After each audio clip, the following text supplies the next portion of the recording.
Assalomu alaykum, hurmatli Toshloq tumanimiz fuqarolari va mehmonlari. Muhtaram prezidentimizning tashabbuslari bilan yangi O'zbekistonda huquqbuzarlik va jinoyatchilikka qarshi kurashish umummilliy dolzarb vazifaga aylantirildi.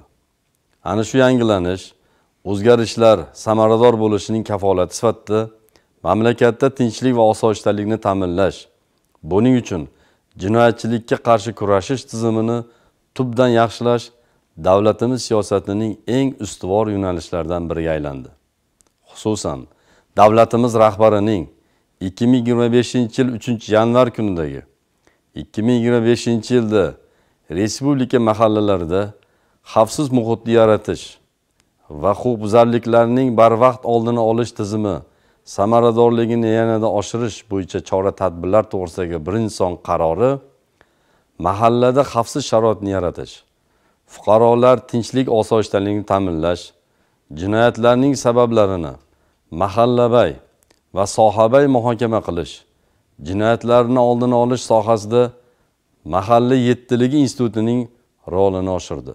Ijtimoiy profilaktika tamoyili asosida huquqbuzarliklar profilaktikasini amalga oshirish amaliyoti doirasida aholida xavfsizlik hissini shakllantirish bo'yicha chora-tadbirlar belgilandi. Xususan, Toshloq tumanida jinoyatchilikka qarshi kurashish, uning oldini olish, jinoyatdan jabrlangan shaxslarning huquqlarini tiklash, yetkazilgan zararlarni undirish va har bir qilmish uchun javobgarlik muqarrarligini ta'minlashga qaratilgan bir qator samarali ishlar amalga oshirilmoqda. 2025-yilning 3 oy yakuni bo'yicha kirilmagan vaziyatga to'xtalib o'tsam. Jumladan, tumandagi 35 ta mahallalarda umuman jinoyat sodir etilishiga yo'l qo'yilmadi. Hisobot davrida jami 98 ta jinoyatlar qayd etilgan bo'lib, shundan 37 tasi oldini olish mumkin bo'lgan jinoyatlar toifasiga kiradi. Sodir etilayotgan yo'l transport hodisalarini kamaytirish maqsadida joriy yilning 3 oy davomida tumanda 10 dan ortiq targ'ibot va tashg'ibot ishlari o'tkazildi. 2 ta qo'shimcha svetofor, 2 ta tezlikni o'lchovchi radar, tezlikni cheklovchi 12 ta yangi yo'l belgilari qo'yildi. 30 dan ortiq yo'l belgilari yangilandi. 3 kilometr davlat ahamiyatiga ega yo'lga tungi yorituvchi chiroqlar o'rnatildi. 28 kilometr yo'llarda joriy ta'mirlash ishlari olib borildi. Lekin fuqarolarimizning ehtiyotsizligi oqibatida o'tgan 3 oy davomida 6 ta yo'l transport hodisasi sodir etilishiga yo'l qo'yildi. Bundan tashqari, joriy yilning 3 oy davomida 35 ta o'g'rilik hamda 9 ta firibgarlik jinoyatlari sodir etildi.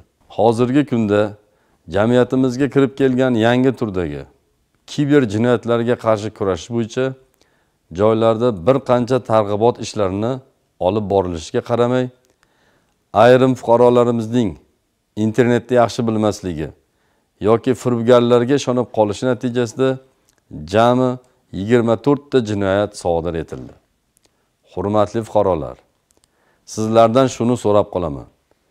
Telegram ijtimoiy tarmoqlari orqali har xil turdagi dasturlarni yuklab olish orqali shaxsiy plastik kartalardagi pul mablag'larini o'g'irlatib qo'yish holatlari juda ko'p uchramoqda.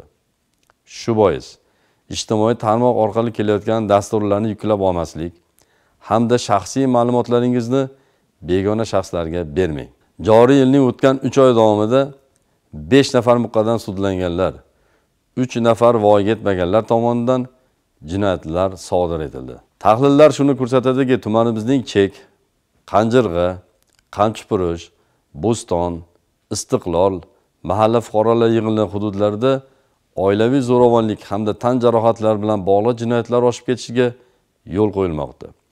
Shu bois fuqarolarimizdan jinoyatlardan jabrlanmasliklari uchun o'z haq-huquqlarini bilishlari va uni himoya qilishlarini, o'z mulkini begona shaxslar qo'liga ishonib topshirmasligini, har qanday oldi-berdi masalalarini notarial tartibda rasmiylashtirishlarini, yashash xonadonlariga video kuzatuv kameralar o'rnatishlari va quruqlov xizmatiga topshirishlarini, o'zlariga tegishli avtotransport vositalarini ochiq holda qarovsiz qoldirmasliklarini, shuningdek kiber jinoyat qurboniga aylanib qolmasliklari uchun internet tarmoqlaridan to'g'ri foydalanishlarini, shaxsiga oid va boshqa ma'lumotlarni begonalarga bermasliklari, hayvonlar, velosipedlar va shu kabi boshqa mulklarni xavfsiz joyda saqlanishga va qimmatbaho buyumlarini jamoat joylarida unutib qoldirmasliklariga alohida e'tibor berishlarini, shu bilan birga atrofda bo'layotgan har qanday voqea va hodisaga befarq munosabatda bo'lmasliklarini, ogoh va hushyor bo'lishlarini, bir-birlariga mehr oqibatli bo'lishlarini so'rab qolaman. E'tiboringiz uchun rahmat.